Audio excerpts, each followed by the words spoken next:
weight is then. This always happens with me. I always get interrupted, I'm used to it now. But anyway, more importantly, October Red, I'm fiddling with wires. I'm joined by the lovely Charlie Edwards. Got a lot of time for you, so it's a pleasure to be speaking to you again. How are you? Yeah, it's good. It's good to be back. Fought last week. I'm back in the gym now. Hopefully looking for a fight in the next few weeks, to be honest. It's time to get active after the crazy layoff of 18 months, which was not my fault. There's promotional issues and whatnot that I can't really go into. But the book is closed, the chapter's shut, and it's a new start for me. I'm a free agent. I'm in talks with a few of the promoters, Boxer, Wasserman, don't know, may potentially have a few conversations with Matchroom. Obviously it makes sense with my brother being there, so we'll see what comes of it. Yeah, I'm excited for it. The ball's rolling now, and it's just time to keep active and keep climbing the world rankings. My activity's back, which means I'm back in my world ranking spot. I was ranked number 5th with the WBC and 3 with the WBO before I got the inactivity go on my box rec and stuff for the crap that I went through. So yeah, first fight's out the way. Good performance against a strong operator from the weight above, super bantamweight. He fought up at featherweight as well, and he could punch. A Nicaraguan fella. So it was a good win. Good to be back. Good to be twinkle toeing around the ring. And yeah, let's keep it going. What a roller coaster. I know you said you can't go into stuff, so I'll never try and pressure that. But just your beginnings, because you were a world champion, like I said, you and your brother are fighters that I always used to pull at my heartstrings, because I remember you always used to bring your mum to the fights.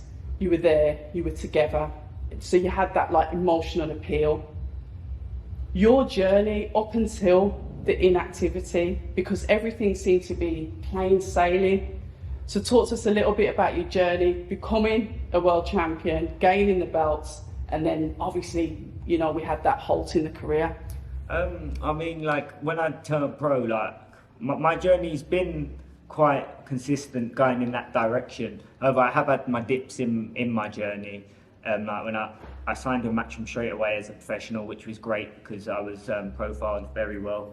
I was on Sky Sports, flying, prospect, and it was great, but being a prospect, I never understood, because I haven't walked the path of when you're the champion and you fall off, how hard it is, because you earn big money, then you've fallen off, so then you people look at you like, oh, he's past it, even though I was only 26 or 27 at the time when I vacated my WBC title against Martinez in that controversial no contest decision. Not being able to make the weight and relinquishing it, but my journey's been kind of like that. I fought Casemiro first time out as a world title, and then I dropped it off because I got stopped in the 10th round against a big puncher in just my 9th fight. So I've always been hungry and always been determined to push for world honours straight away. And then I come back and beat Rosales, which really I was the underdog. He come out off a 3 knockout ratio win, and people thought I was going to get done again, and I upset the apple cart and won a voluntary defence of his and took the title off him, defended. Then obviously Martinez with all the weight issues, then leaving Matchroom. Looking back now, maybe I threw my toys out the pram a little bit. I've got to hold my hands up, because after that fight against Martinez, I felt a bit betrayed. I think I took things too personal as a young boy who had everything his own way and all the opportunities put in front of him, and it just didn't sit right with me with the situation of the Martinez fight. I should have probably fought for a unification fight against Mithilane Maruti for the IBF, and that would have been my last fight at the flyweight limit. However, I got pushed down towards my my mandatory, who was Martinez at the time. So I was struggling my weight anyway, and it just wasn't to be for me. And then after that, Martinez failed minor traces of clenbuterol in his system. Yeah, I say it all. But before the fight, he was actually signed by Matchroom. He was in the Canelo camp, obviously business. Matchroom wanted to get closer to Canelo, more closer to get Canelo signed and get on the DAZN deal and whatnot. So like, I took it very personal as a kid, and then I chose to sit out my my contract until I had one fight left on my contract after that fight, which I was trying to get pushed back into the Martinez fight, but I could not physically make that weight anymore, and I knew it was like my health would have been at risk. And then after that, I got offered, well, you got to fight the Thai fighter who knocked out Chocolito straight away in my comeback fight. I was thinking, whoa, I've just been fed to the wolves once, now I'm getting sent to it again. And I was like, nah, I ain't ready for that. Yeah, I'm just stepping up. I just need to get my confidence back after what just happened to me. And then I decided to sit and wait my contract out till December, and then I ended up leaving. And went with Frank, then COVID hit. And then I had that big fucking stint of COVID where it fucked boxing completely. And yeah, it's been a rocky roller coaster. Maybe in hindsight at the time, I probably should have maybe swallowed my pride and maybe not acted so harshly on emotion. However, it's a part of the journey, and like, I'm here now, I'm a free agent, and who knows where my career is going to go to next. I know I've got interest in others, and I'm 2 fights away from a world title at bantamweight, and it's the weight I should be at.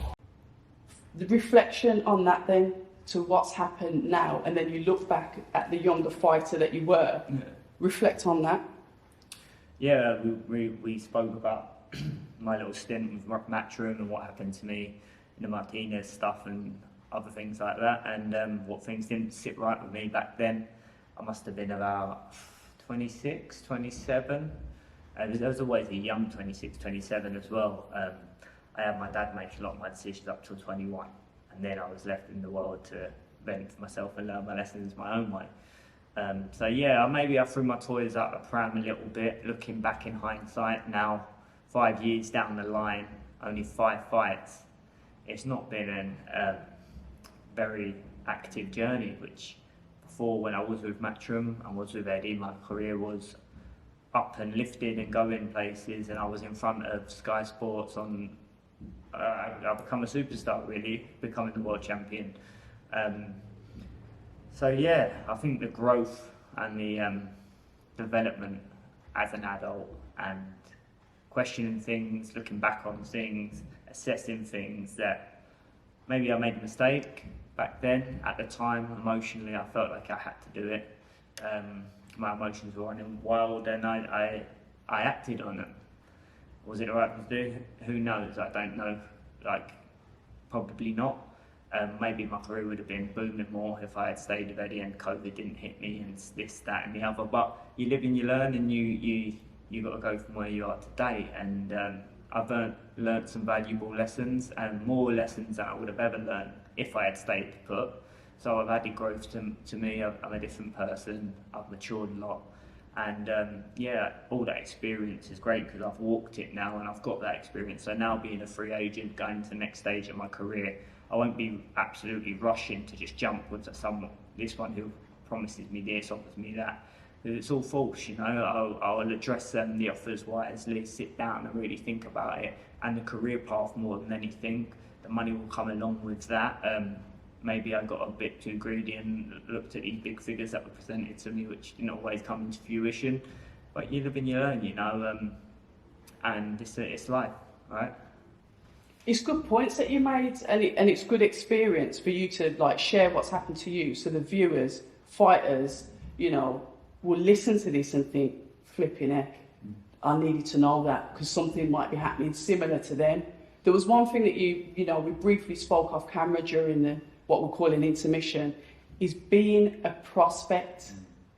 Something that you said that you hadn't really thought about until you had a loss. So it's becoming, you know, that prospect, someone that's on that lovely incline trajectory, their career is going perfect, then boom, it stops. Talk to us about that. Yeah, for many of the fighters coming through, like when you're the prospect, everything is all glitz and glamour, everything's in your face.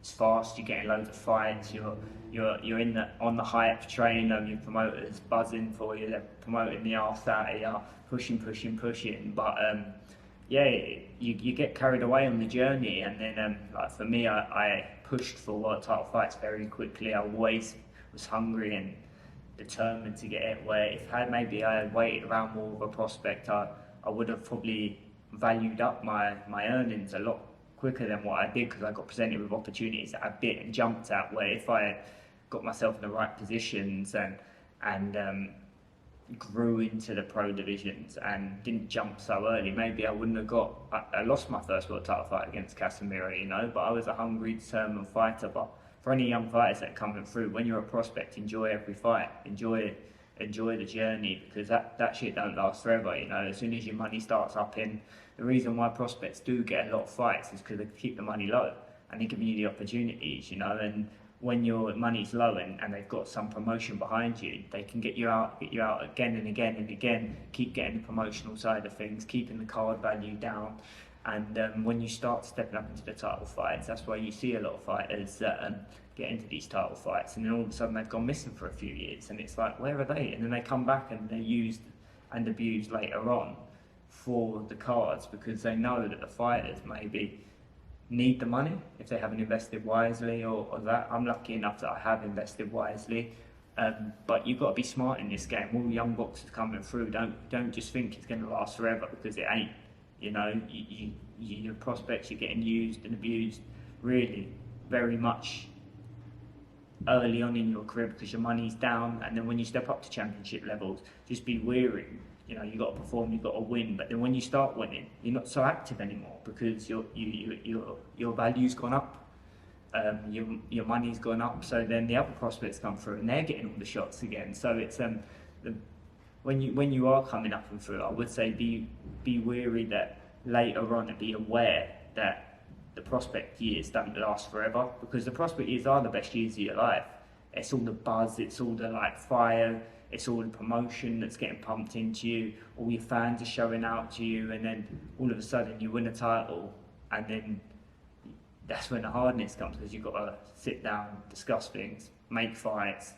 Then you're getting only maybe, or as of late, a lot of people are getting 2 fights a year. It's not really like 4 fights a year anymore, and there's so many people about and so many different promoters and so many fighters where like you do come into inactivity stages of your career. So you just got to be wary of that, and don't be shocked when it comes, and make yourself aware.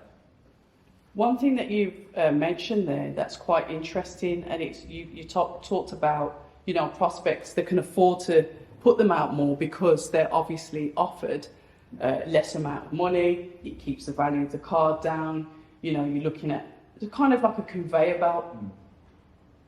How does a fighter, and this is you as a, you know, been in the boxing industry for a while, because I have my own opinions on what determines the value of a fighter, but from a fighter's point of view, what determines your value for when you can push back to a promoter, when you've got that first title, whatever it is, whether it's English, British, whatever, European, world. How do you know then to go back to your promoter, your management company, and say, hey, I think I'm worth a little bit more? And then what are the consequences of that pushback? You've got to know your worth as a fighter, and you've got to be okay with it. I think a lot of fighters make a mistake of feeling very pally-pally with their promoter. Like at early stages, they make you feel like you're their mate, and that's their business ploy and a business move to kind of, when they feel like you're like, oh yeah, oh, thank you, and so grateful, that's when they can be like, yeah, we've got him. We'll just offer him this, offer him that. And if you just go, yeah, thank you, I'm grateful, and you keep accepting, you're allowing your benchmark. It only takes a fighter. You need to know your worth. You need your manager around you to know your worth. It's not always going to be good, clean, honest conversations. There's going to be some upsets along the way and ruffle of the apple cart and the feathers of your promoter. But if you're backing yourself and you know your self-worth, you have to back yourself, because if you don't, you will get walked over and you will get used and abused. And that's why a lot of promoters and say like, oh, he's hard work to work with, but that's because they're not dancing and singing to the tune of the promoter who wants to get the best deal they can get out of a fighter or a manager, and that's where the upsets and the fallouts happen and stuff. So you've got to know your self-worth, but you've got to be ready and mentally prepared that things can change in the sport of boxing, and you need to be wary that it's not always going to be sunshine and rainbows. Do you know what I mean? You're going to have to go through the storms and stand your ground sometimes and bite back and be like, no, I ain't accepting that, I ain't having that. And you see, like, with a lot of the top fighters who do actually put their feet in the ground and they do get what they want because they value themselves. It's such an interesting point, because it's like you can have that pushback, but what does a fighter then? What is the fighter's side of the bargain? The promoter is saying, all right, you've got a belt now, so yeah, you know, your money's going to go up for a bit. We'll renegotiate some terms, etc., etc. But what should the fighter deliver for the promoter? Because it's all right, yeah, they're winning, but what about ticket sales? What about, you know, all of that side to boxing? What is the fighter's side of the bargain to make the promoter think, all right then, I'll probably give them a bit of a low baller, but they do A, B and C, all right then, I'll put your money up? Because you can't just make demands as a fighter, and there's things that you've got to do as a fighter as well, surely.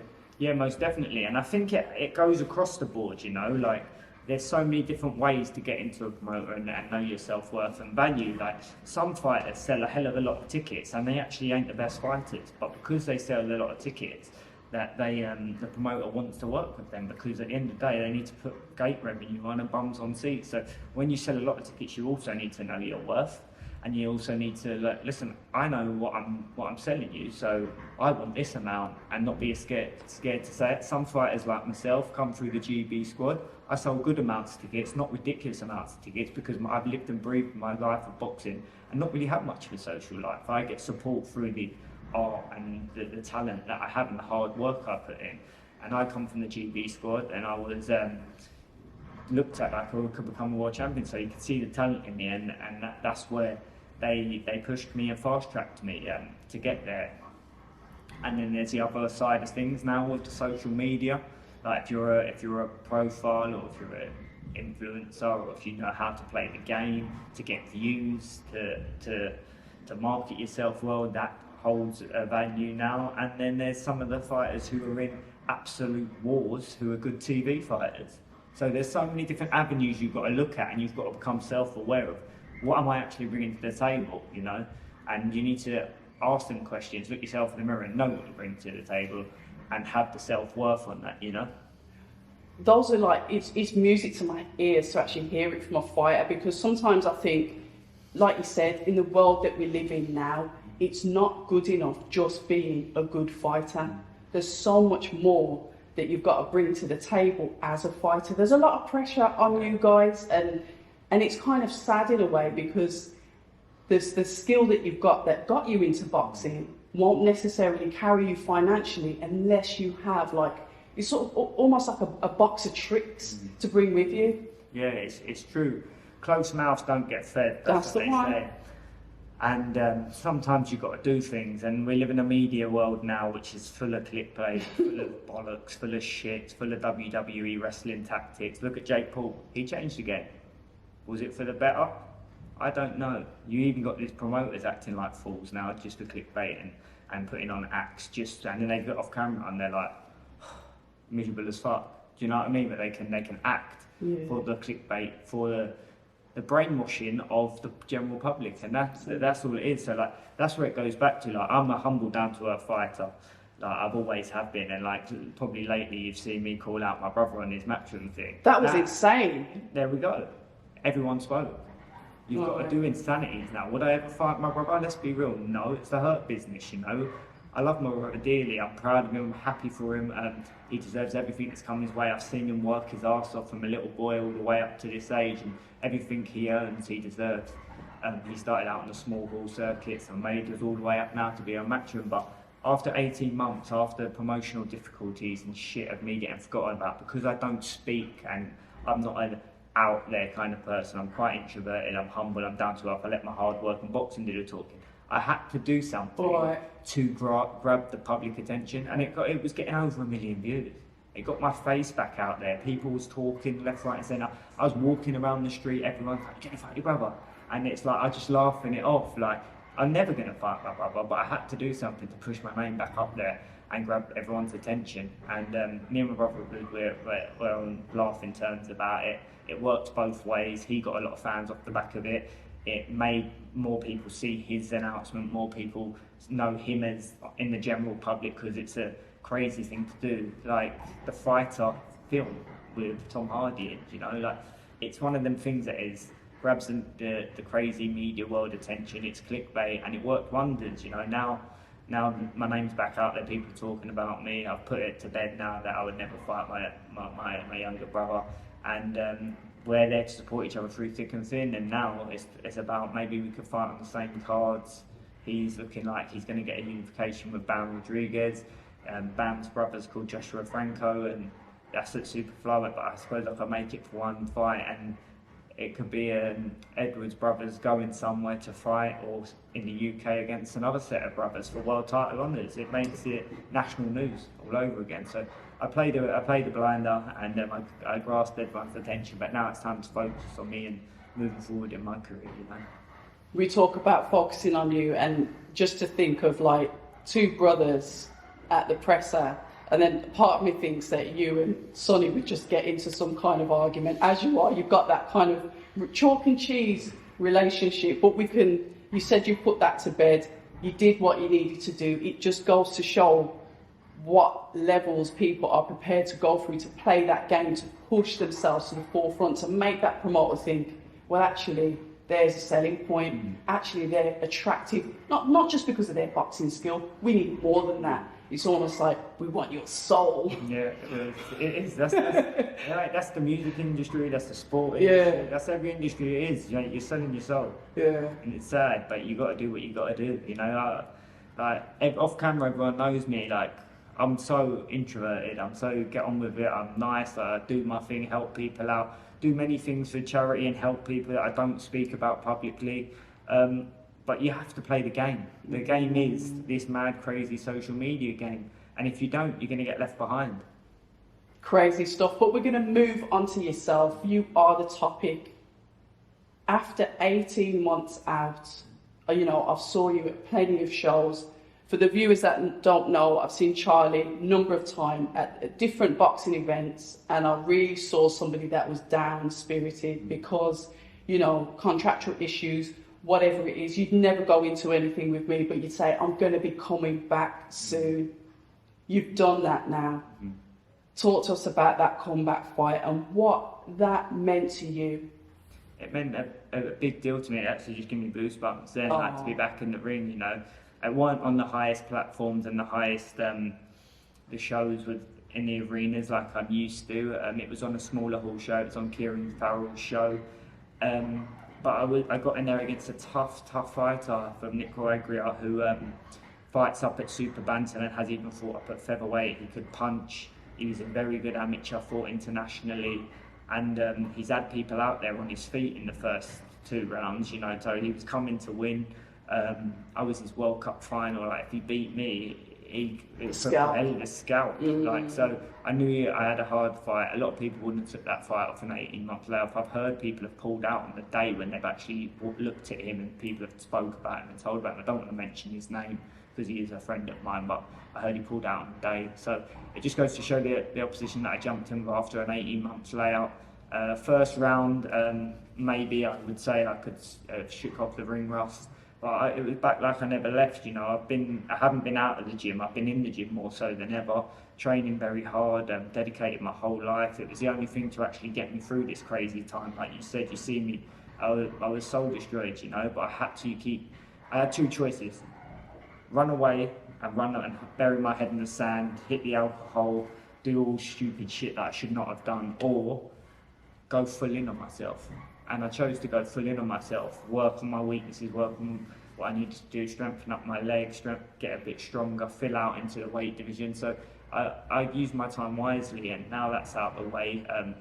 The opportunities to get active now, get back with a promoter, and I'm a free agent, like I said, and now push forward. I'm 2 fights off a world title, but I got the inactive card. I was ranked number 3 in the WBO and 5 in the WBC. So one more fight, I'll get back in the world rankings, and then I could get a voluntary shot, maybe against Nonito Donaire or Jason Maloney. A fighter that shows some tenacity, that is not prepared to give up. A fighter that has been pushed to the top, that has been a world champion, that has lost it all and is now on the comeback. Final words from you, Charlie.